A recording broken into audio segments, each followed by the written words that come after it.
Hello hello check.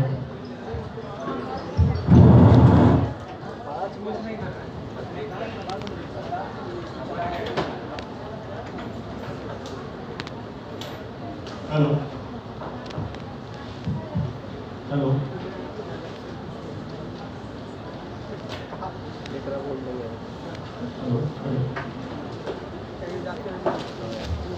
Hello hello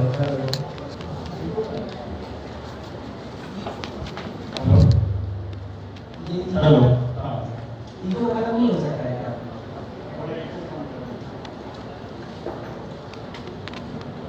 hello hello hello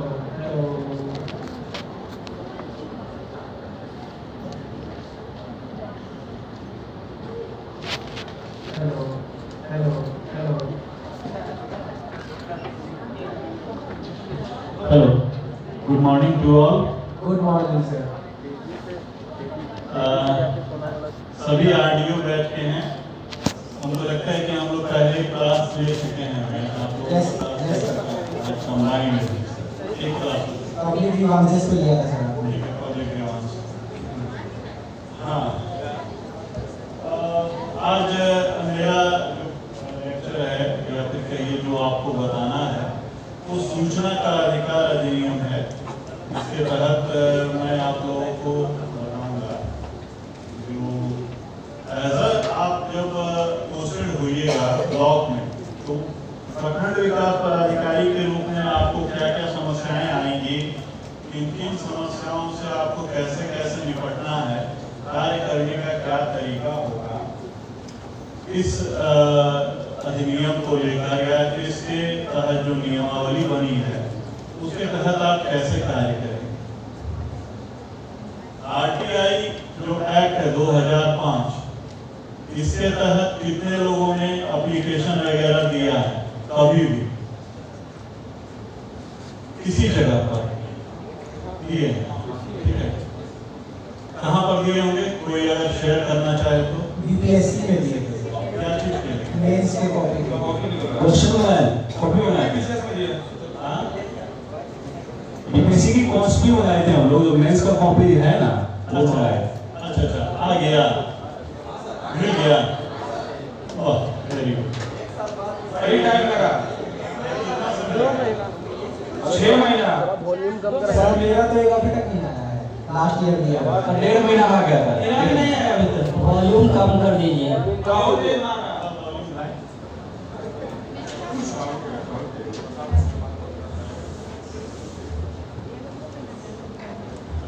उम्मीद तो नहीं था लेकिन आ गया।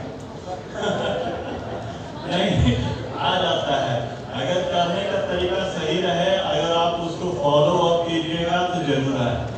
जब पहली बार आप यूपीएससी में मांगे होंगे कि भाई मेरा मेंस का कॉपी मुझे दिया जाए, उसकी एक स्वच्छ कॉपी, साफ कॉपी, हस्ताक्षरित, प्रति हस्ताक्षरित कॉपी मुझे दी जाए, तो आपने एप्लीकेशन लिखा होगा, 10 रुपये का ड्राफ्ट लगाया होगा, या फिर जो भी चीज दिया होगा उसके साथ पोस्टल ऑर्डर लगाया होगा या नॉन जुडिशियल स्टाम्प लगाया होगा।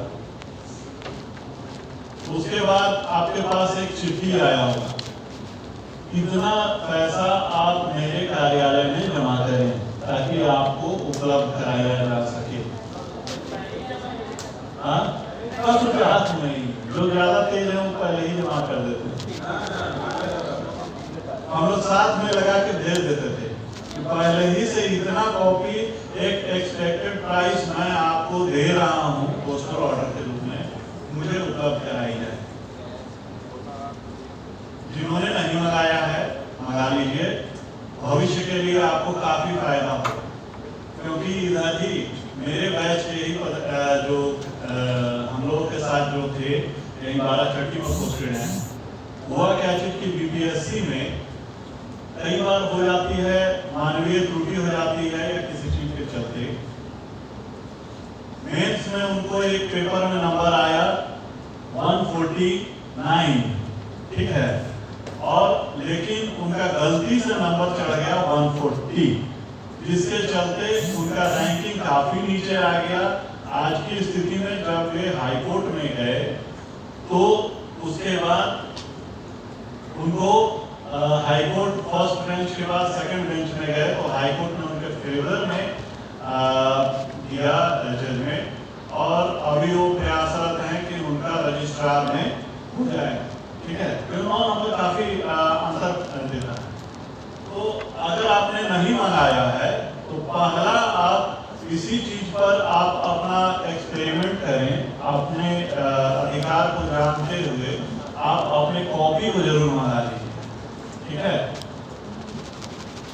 चलिए अच्छा है जो लोग किए हैं एज अ आवेदनकर्ता के रूप में। अभी तक आप लोगों ने थोड़ा सा वॉल्यूम ज्यादा है, पीछे ज्यादा आवाज जा रहा है।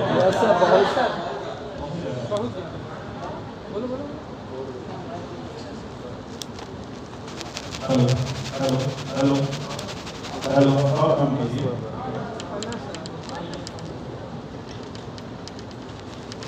हेलो, ठीक, आवाज आ रही? ठीक है, थोड़ा बोलिए। देखिए, अब है क्या चीज कि जैसे ही आप किसी पोस्ट पर जाइएगा, जब आप प्रखंड विकास पदाधिकारी के रूप में प्रखंड में आप जैसे ही जाएंगे, वहाँ आप एक लोक सूचना पदाधिकारी के रूप में कार्य करेंगे। ठीक है, अभी तक तो आवेदक के रूप में आपने लिया था, आपका एक्सपीरियंस किसी को है नहीं, इसीलिए थोड़ा सा मोनोटोनस रहेगा, नीरस रहेगा, लेकिन इसको थोड़ा ध्यान से सुनिएगा। ये हम उसी तरह से बनाए हैं, आपको चीज को हम हटा दिए हैं, जो आपसे रिलेटेड रहेगा उसी चीज को हम इसमें डालने का प्रयास करें।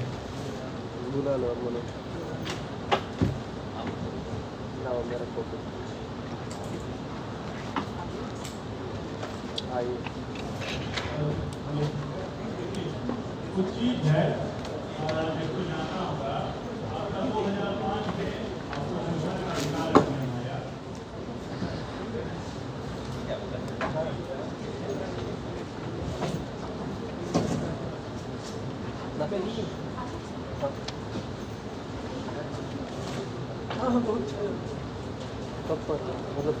तो जो सूचना का अधिकार अधिनियम है उसके तहत आपको 2005 में एक सूचना का अधिकार बनाया गया और जो एक्ट बना और आगे इसी के तहत जो नियमावली जो बनी वो 2006 में बिहार सरकार ने 2006 में सूचना का अधिकार अधिनियम इसमें एक नियमावली बनाई जो 2006 कहलाए। ठीक है सामने बताओ। इसी के टाइम में बैठे बाहर में क्लास में। ठीक है, कोई भी अगर सूचना देना चाहता है तो उसको एक फॉर्मेट एक बनाया गया नियमावली के तहत, आरटीआई एक्ट के तहत भी है। नियमावली में उसको थोड़ा ज़्यादा इलेबोरेट किया गया है। आप प्रपत्र क में अपना आप एप्लीकेशन दे सकते हैं। देखिए ये है प्रपत्र क का फॉर्म में, ठीक है, इसमें आप अपना एप्लीकेशन दे सकते हैं। कोई भी आवेदक आपके पास जब भी आवेदन देगा इस फॉर्मेट में देगा, या फिर हो सकता है कि एक सादा कागज में आपको एक एप्लीकेशन देगा कि भाई मुझे एक सूचना उपलब्ध कराई जाए जिसमें इन से संबंधित हो सकता है एक से ज्यादा एप्लीकेशन आपसे मांगे, 1 2 3 4 5 6 7 8 करके 10 पॉइंट दे दे, बोले कि आप हमको ये सारा सूचना उपलब्ध करवाइए। जैसे ही वो एप्लीकेशन आपके कार्यालय में आता है तो ये प्रायोरिटी वाला चीज है, क्योंकि इससे सिर्फ और सिर्फ आपका पर्सनल कंसर्न रहेगा। अगर आप आरटीआई से संबंधित आवेदन को लेकर अगर आप गंभीर नहीं रहेंगे तो 25,000 रुपए जुर्माना के लिए तैयार है। ठीक है, लोक सूचना पदाधिकारी के लोग खासकर फिर से वही बोल रहे हैं, बेगूसराय, मुजफ्फरपुर या फिर नॉर्थ साइड में ऐसे ब्लॉक्स, ऐसे जिला जहां पर लोग ज्यादा अवेयर हैं वे आपसे पर्सनल खुन्नस निकालेंगे। ठीक है, वो एज अ आरटीआई एक्ट को आपके अगेंस्ट में ये करेंगे, मतलब यूज करेंगे। वो मेन पर्पस वहां हो जाता है आपको परेशान करना। ठीक, तो अगर आवेदक जेन्युइन आवेदक आपसे मांग रहे हैं में या इन जेन्युइन आवेदक मांग रहे हैं तो ये प्रपत्र कहता है, इसको सिर्फ दिखाने के लिए आगे बढ़ी। प्रपत्र ख में अब देखिए क्या होता है। ऐसा भी हो सकता है कि प्रपत्र क में आपने सूचना लिया, मांग लिया, आपको आवेदक आ गया, उसके साथ 10 रुपये आपको नहीं मिला। ठीक है, तो क्या कीजिएगा, कोई बता सकते हैं पीछे? आगे बताएगा सर। अच्छा, और बताना ही होता तो पीछे बैठते हैं। कितने दिन तक एप्लीकेशन रिजेक्ट नहीं कर सकते सर उसको डायरेक्ट, जब उसने फीस नहीं जमा किया तो एप्लीकेशन रिजेक्ट हो जाना चाहिए इसका। देखिए, आरटीआई का मुख्य उद्देश्य है आपको लोगों को सपोर्ट करना। हम लोग जो इस पद पे आए हैं, हम लोग सपोर्ट करने के लिए आए हैं, लोगों तक सेवा पहुंचाने के लिए आए हैं। सूचना का उद्देश्य जो है, सूचना अधिकार अधिनियम का उद्देश्य है जानकारी को पारदर्शी बनाना। जो कार्य हो रहा है आपका प्रशासन में, कुछ ऐसे सूचनाओं को उसको आप बंद करके नहीं रख सकते हैं, आप लोगों तक पहुंचाने के लिए एक जरिया पारदर्शिता है। इसीलिए अगर आप उसको सूचना, आपको जैसे ही एप्लीकेशन आया आपने उसको रिजेक्ट कर दिया कि नहीं भाई आपने ऐसा नहीं जमा किया है, आपके सूचना को मैं रिजेक्ट करता हूँ।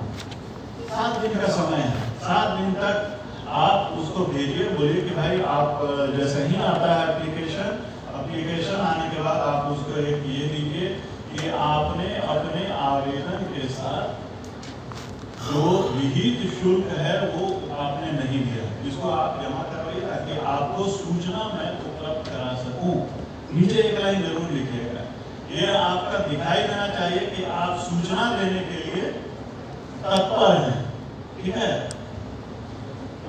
प्रपत्र ख है जिसमें अगर आप आपको सूचना का अधिकार के तहत आवेदन नहीं मिला है तो आप इसको इसमें उसको लिख के दे सकते हैं, ठीक है। आप 10 रुपया आप हमको जमा कीजिए। इसके बाद अगर कोई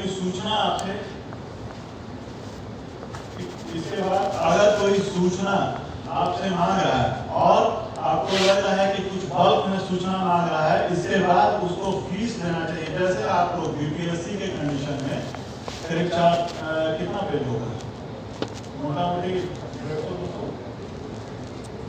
36 पेज एक पेपर का, तो टोटल मिला के लगभग 200-300 रुपये हमको लगता है लग जाएगा, 80 रुपीज। अच्छा, हम लोगों को ज़्यादा लगता था, तो उस समय हम लोग को ज़्यादा लगता था। तो इसी फॉर्मेट में जो प्रपत्र ही है ख में ही हम लोग उससे आवेदन मांग सकते हैं। उसमें लिखे कि भाई इतना पैसा आप 2 रुपया A4 साइज के इतना इंटू इतना आप मेरे पास जमा कीजिए ताकि मैं आपको सूचना उपलब्ध करा सकूं। देखिए इसी में है आवेदक को 7 दिन के अंदर फीस का भुगतान करना होगा और राज्य लोक सूचना आयोग पदाधिकारी जो राज्य लोक सूचना पदाधिकारी या प्रपत्र एवं राज्य सरकार द्वारा विहित अन्य फीस और शुल्क के बारे में भुगतान के लिए आवेदक को सूचना देगा। यदि गरीबी रेखा से संबंधित अगर वो आपके पास डॉक्यूमेंट लगाता है तो उसको आप फ्री में सूचना आपको देना पड़ेगा, ठीक है। नहीं, दोस्त बोला था हिंदी किताब अरेंज करना। गरीबी रेखा वाला डॉक्यूमेंट क्या क्या होगा बता सकते हैं? अभी तक के ट्रेनिंग में आपको पता चला होगा, फिर आप लोग जानते हो अपने एक्सपीरियंस से। बीपीएल कार्ड, राशन कार्ड, ठीक। उसके अलावा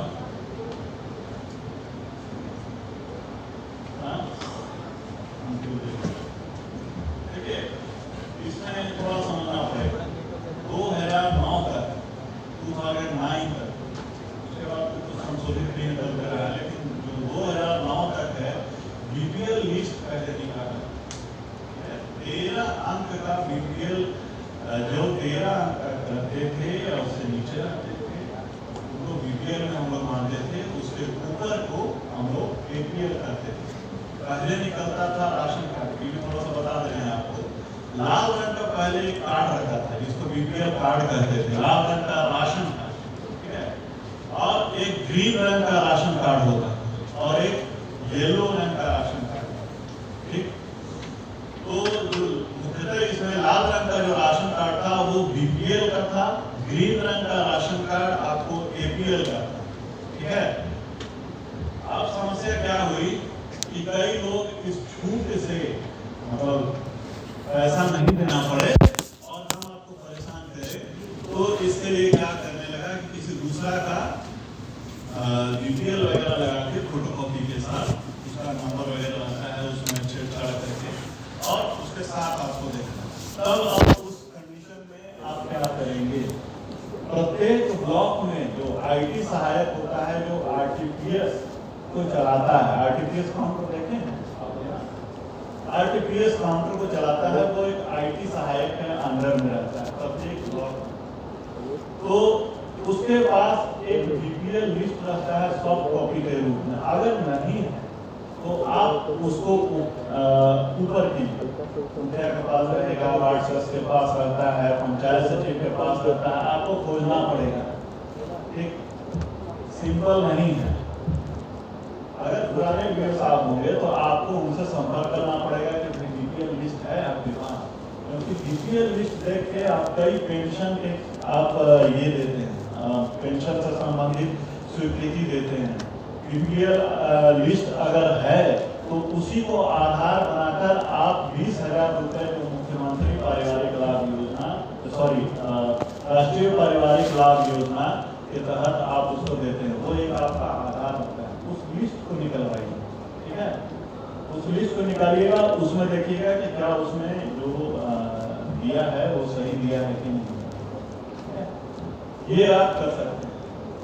तो गरीबी रेखा से नीचे रहने वाला परिवार तो वो एक उसका कागज लगा के देगा जिसमें उसका सभी का नाम रहेगा, कई आदमी का नाम रहेगा, 10-15 आदमी का नाम उसमें दिख रहा है, मेरा नाम जो है 2009 की बीपीएल सूची में ये है मेरा आईडी, बीपीएल आईडी उसमें, ठीक है। उसके तहत मुझे दिया है, तो उसको भी लगा के दे सकता है, बीपीएल कार्ड भी लगा के दे सकता है।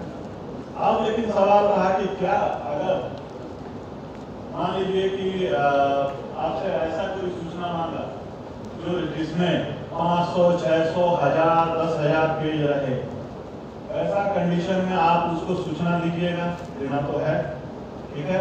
और सूचना जब दीजिएगा तो मान लीजिए 5000 पेज है, पेजेस का उसमें सूचना आपके पास अवेलेबल है, और वो लगा दिया अपने साथ गरीबी का कार्ड, ठीक है, और कहा कि भाई आप हमको फ्री में सूचना उपलब्ध कराइए क्योंकि मैं गरीब हूँ, गरीबी रेखा के नीचे आता हूँ, तो आपको 5000 गुने 2 यानी 10,000 रुपए खर्चे करके आपको देना होगा, ठीक है। इस संबंध में आपको बताइए आगे। तो वो खर्चा किस मद से होगा?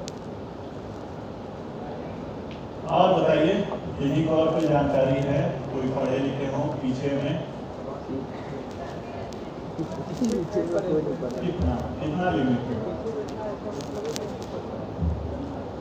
हाँ सही है, 10 पेज है, 10 पेज तक आप उसको फ्री ऑफ कॉस्ट दे सकते हैं, और 10 पेज के बाद जितना भी खर्चा आएगा, जो आपको प्रेस्क्राइब जो भी खर्चा आएगा वो आप उससे वसूल सकते, ठीक है।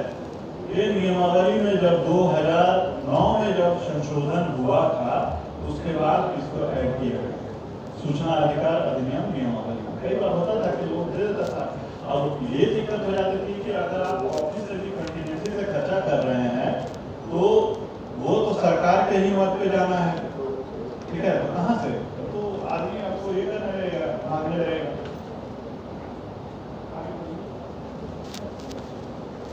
देखिए ये है गाँव में आप उससे मांग सकते हैं कि क्या क्या चीज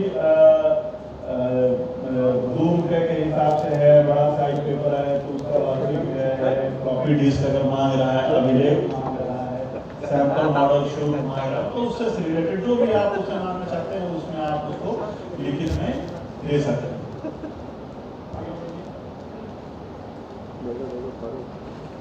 जब भी आप ब्लॉक में जाइएगा तो वहाँ एक काम जरूर कीजिएगा, जाते के साथ आप अपने ब्लॉक में लोक सूचना पदाधिकारी का एक पद छोटा सा बनवा दीजिएगा, लोक सूचना पदाधिकारी अतुल प्रसाद, या फिर आपका नाम रहेगा वो लिखिएगा, सहायक लोक सूचना पदाधिकारी। सहायक लोक सूचना पदाधिकारी के रूप में जानते हैं प्रखंड में कौन रहते हैं, या सहायक लोक सूचना पदाधिकारी आपके पास, आपको एक ये दिया गया है इसी एक्ट के तहत कि आप अपने कार्यालय में एक सहायक लोक सूचना पदाधिकारी बना सकते हैं, ठीक है।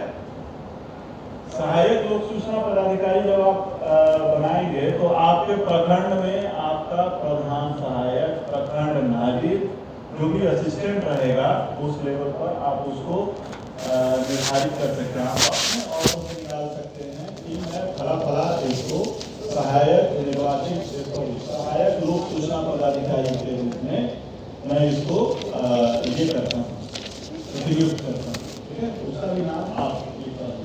आप पूछिएगा इसका फायदा क्या है।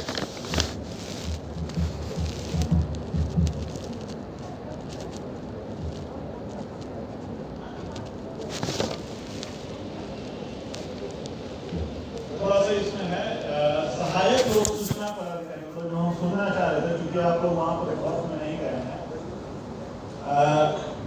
जो सहायक लोक सूचना पदाधिकारी रहते हैं उनके पास जब एप्लीकेशन जाता है तो वहाँ से आपके पास एप्लीकेशन जाने का कुछ टाइम पीरियड आपको एक्सपेंड हो जाता है।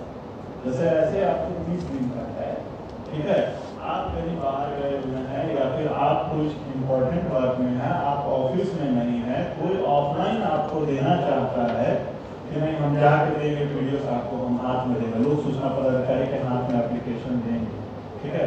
तो ऐसा कंडीशन में आप सहायक लोक सूचना पदाधिकारी अपनी जगह पर नियुक्त किए हैं तो वहाँ वो उसके हाथ में दे सकता है। सहायक लोक सूचना पदाधिकारी सूचना पदाधिकारी के पास जब वो मामला लेके आएगा तो उसके बीच का कुछ टाइम पीरियड है, 5 दिन के आसपास का समय है, ठीक है, शिफ्ट करने के लिए। तो इसीलिए वो एक्सटेंशन आपको मिल जाता है। आप कह सकते हैं हमारे 3-4 दिन 5 दिन से दिन बाद आया तो हम उसको आप यूज कर सकते हैं, ठीक है, तो उसको रखना चाहिए। सर ब्लॉक में पीआईओ एक ही होता है ब्लॉक में वीडियो हो गया जैसे अंतर अधिकारी लोक सूचना पदाधिकारी आपको निर्धारित है। जैसे प्रखंड में अगर आपका कार्यालय है, प्रखंड कार्यालय है, वहां पर जो सूचनाएं आपके पास है उसके लिए लोक सूचना पदाधिकारी आप निर्धारित किए, वो आप डिसाइड नहीं कर सकते, ऊपर से ही डिसाइड किया होगा, ठीक है। और जैसे एमओ साहब राशन कार्ड के लिए उससे संबंधित हैं, सीडीपीओ मैडम राशन इसके लिए बाल विकास परियोजना अपने कार्यालय के लिए अपना ये है लोक सूचना पदाधिकारी, अंचल अधिकारी अपने कार्यालय के लिए है, ठीक है। तो ये सब चीज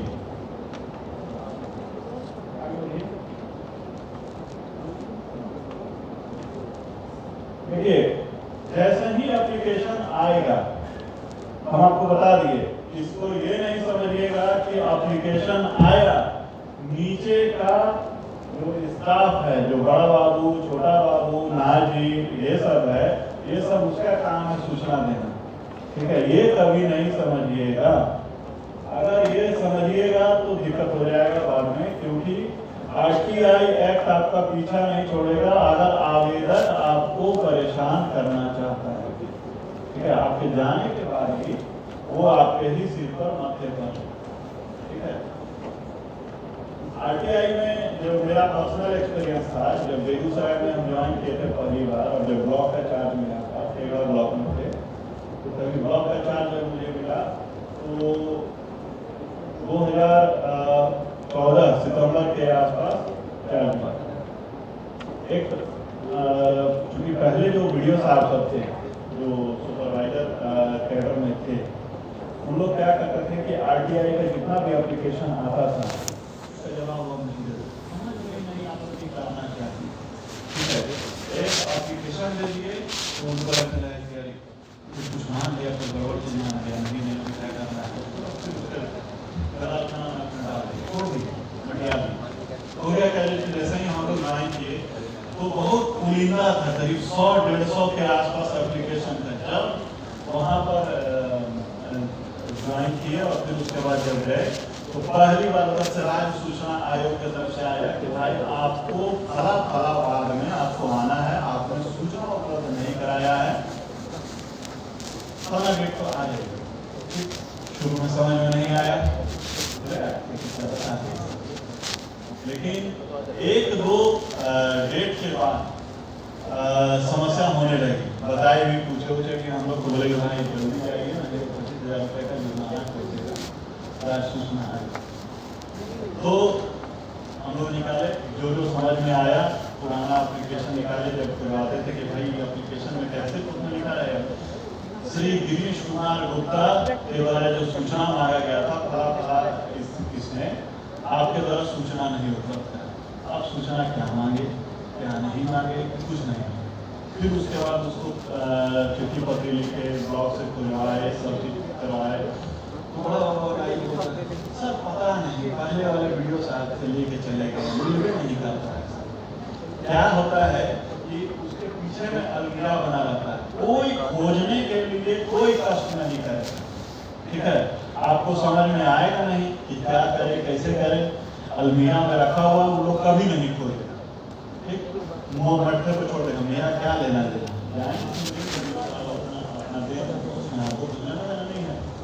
क्योंकि राज्य सूचना आयोग जब भी ये मैटर जाएगा तो सूचना दें आपको लोक सूचना पदाधिकारी को खोजेगा। इसलिए बदमाशी किया, इनकी गलती के चलते आवेदनकर्ता को सूचना नहीं मिला, उसके लिए वो दोषी उस समय के लोक सूचना पदाधिकारी को माना और आपके ऊपर में कार्रवाई। आप जैसे हैं, मान लीजिए अगर हम हैं, हम अभी वीडियो के रूप में है, मेरे समय में एप्लीकेशन आया, हमने उस पर कोई कार्रवाई नहीं की, उसके बाद ऐसे ही दूसरे आए, उसके बाद उत्तर बीच में वो चला गया राज्य सूचना आयोग के पास। जैसे ही गया है तो बोले कि भाई राज्य सूचना आयोग से एक आया है, इसमें आपको उपस्थिति दर्ज करना है, बोल गए राज्य सूचना आयोग है, आप बहुत ज़्यादा एक्टिव आदमी हैं, बोले गए। तो फिर उसके बाद वहाँ पर गए तो पता चला कि ये सूचना था मांगे थे, हमको नहीं दी। ठीक है, तो जब उस मोड में आवेदक रहता है कि हमको सूचना आप दे दीजिए, हम संतुष्ट हैं, हमको सूचना नहीं दी, ठीक है, तो बड़े बहुत बढ़िया। लेकिन अगर उस मोड में आ गया कि नहीं सर हमको सूचना भी दीजिए और इन्होंने हमको परेशान किया इसीलिए इनको दंडित कीजिए, ठीक है, इन्होंने सूचना हमको बहुत देर से दिया, जब आज के समय में ये हमको सूचना दे रहे हैं, जब हमको सूचना जरूरी था तो इन्होंने नहीं दिया, डिले इनकी मंशा के चलते हुआ, तो पक्का राज्य सूचना आयोग आपके ऊपर में जुर्माना कर देगा, ठीक है, 25,000 रुपये दिए, वीडियो साहब हैं कमा रहे कर रहे हैं, दे देंगे, क्या दिक्कत है, कितना कमा लेंगे ना? अगर नहीं दीजिएगा तो वहाँ तो चिट्ठी आ जाएगा डीएम साहब को कि इनके वेतन से कटौती करके आप 25,000 रुपये जुर्माना जमा करें और डीएम साहब चिट्ठी निकालेंगे, ट्रेजरी भेज देंगे एक कॉपी, आप यहाँ से बिल बनाते रहिए, आपका वेतन नहीं मिलेगा, ठीक है। पहले बोलेगा पहले आप 25,000 रुपये जुर्माना जमा कीजिए, तभी उसके बाद आपका वेतन निकलेगा, ठीक है, समझे गंभीरता। तो जब हम ज्वाइन किए वहां पर एक केस आया, 2 केस आए, एक आवेदनकर्ता मांग रहा था सूचना, वहाँ एक जन्माष्टमी का कार्यक्रम होता है, बेगूसराय में जो लोग रहे होंगे जानते हैं, जन्माष्टमी कृष्ण जन्माष्टमी जो होता है बहुत धूमधाम से मनाया जाता है, काफी भीड़ होती है वहाँ। तो वहाँ पर जो वीडियो साहब रहते थे पहले, हम लोगों से पहले जब डिप्टी कलेक्टर हुआ करते थे 2012 का मामला, 11-12 का मामला, तो उस समय जो वहाँ दुकान वगैरह लगता था, उस दुकान में सैराती फिक्स होता है कि फला दुकान जो है इनको अलॉट किया जाता है या उसके एवज में उनसे पैसा लिया जाता है, ठीक है।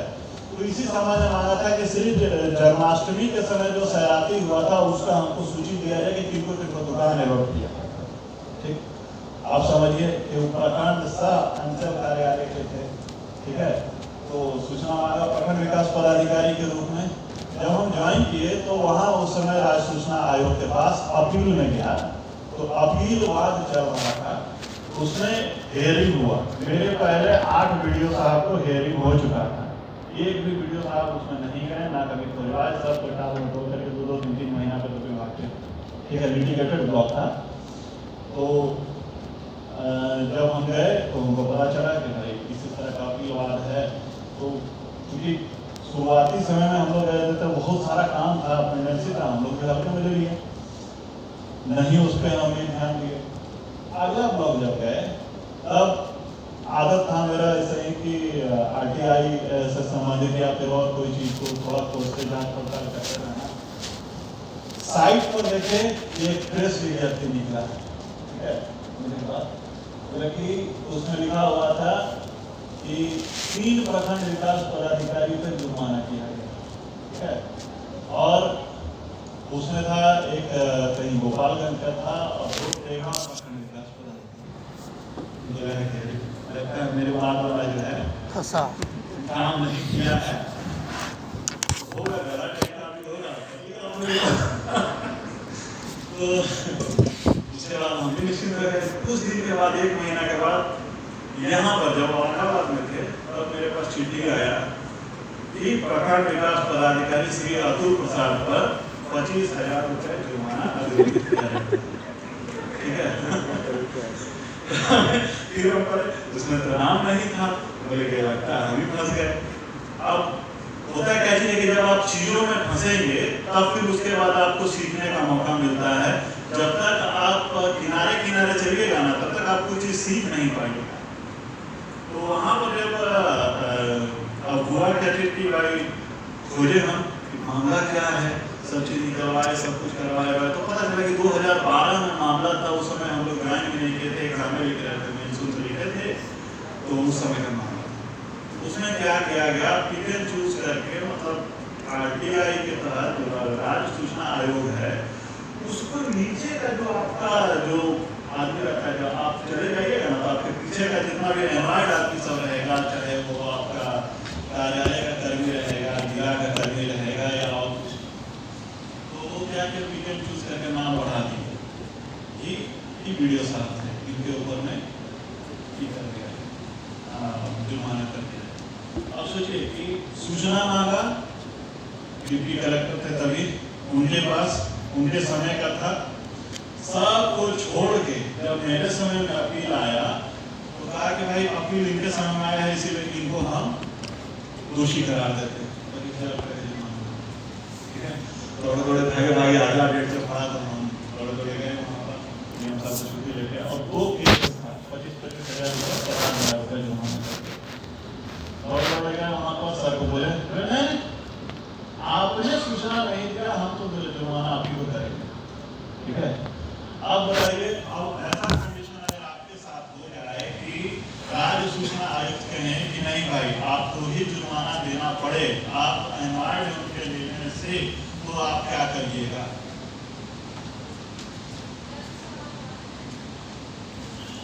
और फिर बताइए समझ में आएगा?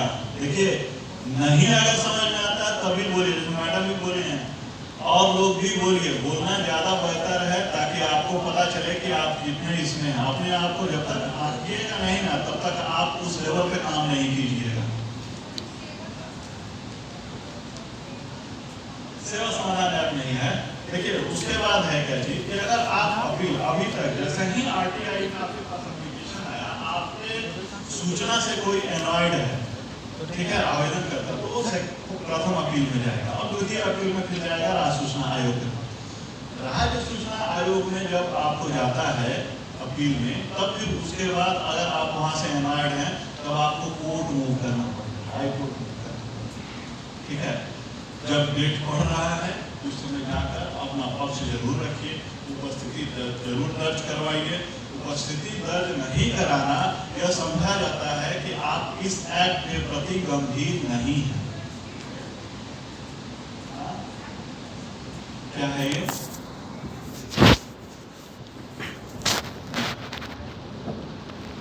एक्ट के तहत है। अब आप डायरेक्ट उसमें हाईकोर्ट में जा सकते हैं, तो हाईकोर्ट में हमने गया, वहां पर हमने दिया।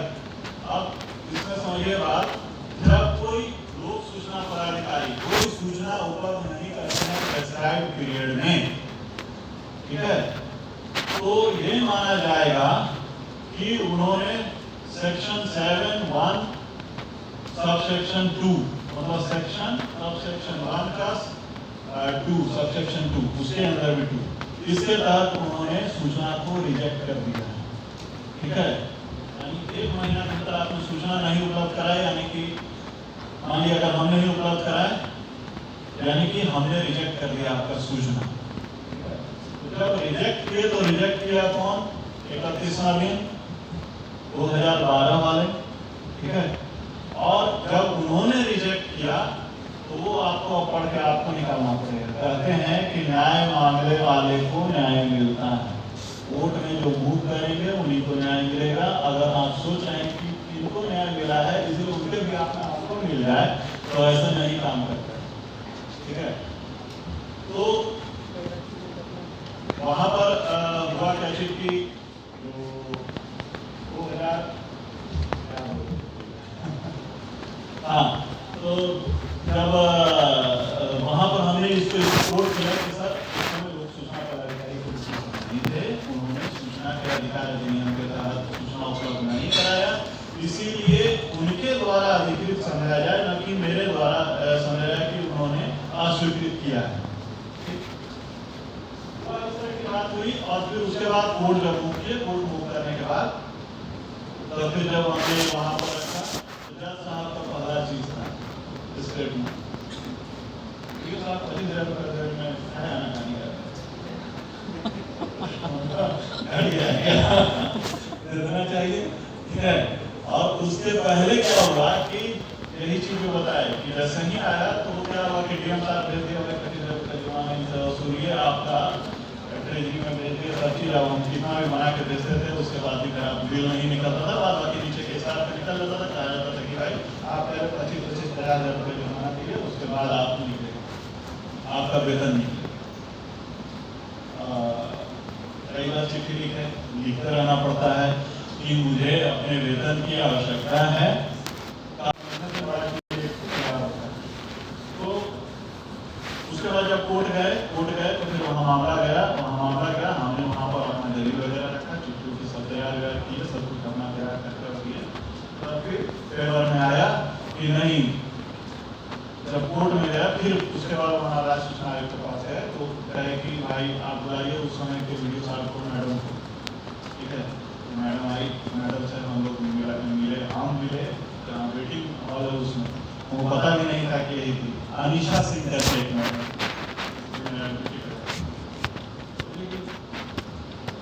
देखिए ना, दिक्कत ये है कि उस समय एप्लीकेशन वगैरह आएगा, आप तो जानते ही हैं ब्लॉक में क्या स्थिति है, बड़ा बाबू ये सब एप्लीकेशन वगैरह आया, कहीं पर हमने घुसा दिया, ठीक है, और दिया ही नहीं, मेरे सामने उपस्थापित नहीं किया इस तरह। वही बात वहाँ राज्य सूचना आयोग के पास ही बोले, सब कुछ है, फिर इनके ऊपर में डिपार्टमेंटल प्रोसीडिंग शुरू कीजिए, और वीडियो साहब को तो हम छोड़े नहीं, उनके ऊपर 25,000 रुपये, ठीक है। सर हम ही का है, हमसे बाद उनके बाद करीब 8 आदमी आए, उनको छोड़कर आप हमको बलि का बकरा बना दे रहे हैं, ठीक है। नहीं माने, कोर्ट गए, कोर्ट जाने के बाद डिसीजन मेरे फेवर में आया, तब जाकर 1.5 साल के बाद वेतन रिलीज हुआ, ठीक है। तो ये स्थिति आपके साथ भी आएगी तो आपको भी करना पड़ेगा। सर 1.5 साल वेतन रुका रहा आपका? हाँ, निकला ही नहीं। तो जो प्रक्रियात्मक जो आपको दिया जाता है, 1.5 साल तक आपका कैसे खर्चा चला? केस लड़ने में कितना पैसा लगा? उसका पेमेंट करने में तो लगेगा करीब 40,000 रुपये का आसपास लगेगा, एक डिसीजन का 20,000 रुपये, 40,000। अच्छा 1.5 साल तक जैसा जो पूछना चाह रहे हैं, जैसे 40,000 रुपया लग गया तो 50,000 रुपये कहीं नहीं जमा कर दिए। बात वहाँ पैसा जमा करने की नहीं थी, बात वहाँ थी कि दूसरे का अपराध लेके हम क्यों लिए, हम दूसरे के अपराध लेके काहे के दे रहे हैं, अपने टका के लिए किसी को ध्यान रखना पड़ेगा। प्रश्न ये है, अगर फाइन लगता है तो किसके पर्पस में लगता है? अगर फाइन लग रहा है, जितना भी लगा तो क्या एप्लीकेंट को दिया जाता है या फिर किस पर्पस में? वो सरकारी राशि में जाती है, ट्रेजरी काटता है।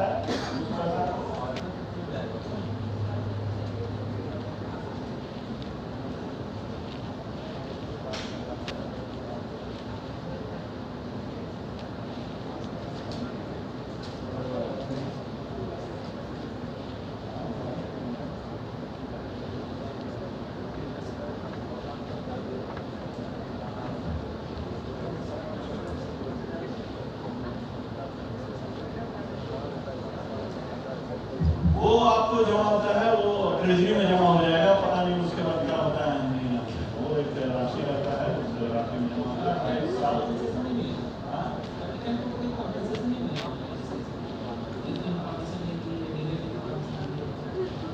कंपनसेशन की बात नहीं, कंपनसेशन तो उसका वही है कि उसको सूचना मिलेगा, ठीक है, सूचना मिलना चाहिए, वो नहीं मिलता उसके लिए, ठीक है। जुर्माना इसीलिए किया जाता है कि आप चीजों को छुपाए, आपने सतर्कता नहीं बरती और आप आवेदक को झूठा परेशान किए, इसीलिए मतलब कि आप बन जाइए, सूली पर टना जाइए ताकि लोग देख के ये नहीं होना है, ठीक है, समझ गए? तो ये चीज है। सर कोई लीगल नोटिस अगर आता है तो उसको जवाब देने जाते हैं ऑफिस के, उसका कोई पीए बनता है? जब भी कोई डिपार्टमेंटल नोटिस करा आता है तो उसमें प्रेजेंट होना होता है, तो क्या उसके लिए भी पीए वगैरह बनता है या अपना एक्सपेंस करना है? ये उधर चले जाइए तो उधर अलग चीज है, ये अलग वित्तीय नियमावली है, ये तो बनता ही है, ये के लिए फिर आपको सारा चीज पढ़ना पड़ेगा, ये बनता ही है। ये का अपना रूल रेगुलेशन है, लोग जा रहे हैं या फिर और भी चीज है, 4 घंटा 5 घंटा से ज़्यादा अगर स्टे कर रहे हैं तो सब चीज़ के लिए है, लेकिन हम लोग को यही सिखाया गया टीए मत क्लेम करना। यहाँ भी यही सिखाया जा रहा है। टीए मत क्लेम करना, पर्पस यही है कि टीए अगर आप गलत क्लेम करते हैं तो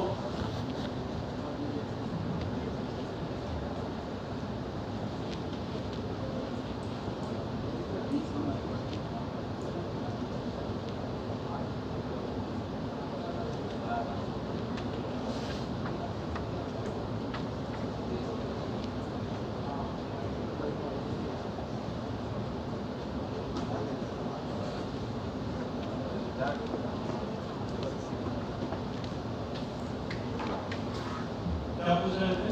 फिर से एक बार पूछिएगा। हाँ, टीए को लेकर, टीए के लिए अलग अलग नियम का है, उसको आपको देना पड़ेगा। टीए क्लेम नहीं करना चाहिए, लेकिन टीए के लिए जब आपका जेन्युइन चीज है तो आप जरूर क्लेम कीजिए। होता है क्या चीज, प्रखंड कार्यालय में टीए फंड नहीं आता, वो खाया जाएगा।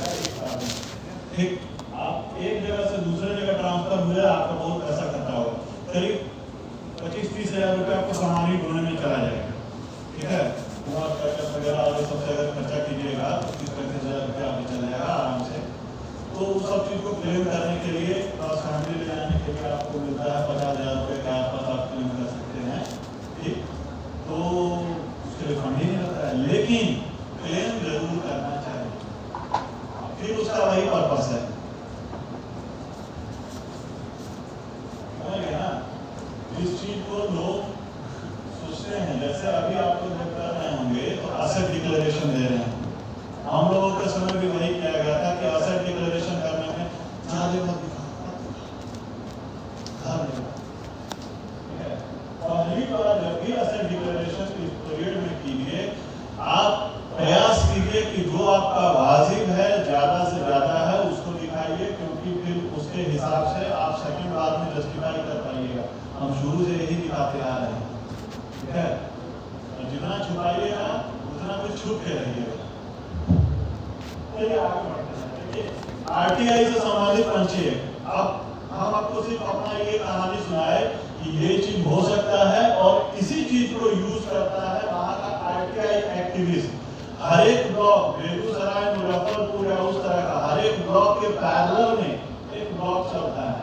ठीक है, जो सूचना आपके पास नहीं है ना, वो सूचना उसके पास मिल जाएगा। वही काम करते रहता है, बैठ के चिट्ठी लिख के हमको फलाना से संबंधित सारा सूची हमको उपलब्ध कराइए, आप दे दीजिए, उसको रखे रहेगा। उस सूची को निकाल के वो क्या करता है कि उसको एज अ बिजनेस यूज करता है। तो तुमको नहीं मिला है, लो ये चलो। ठीक है, दूसरा है कि आपको दबाव में रख के आपसे काम करवाना चाहिए। कैसे काम कीजिएगा? दबाव में रख के काम करवाइए। सर देखिए, यही वाला चिट्ठी आपको दिए थे ना, देखिए इसमें क्या लिखा है, आप ये वाला चिट्ठी में आपके क्या लिखा है? बोले भाई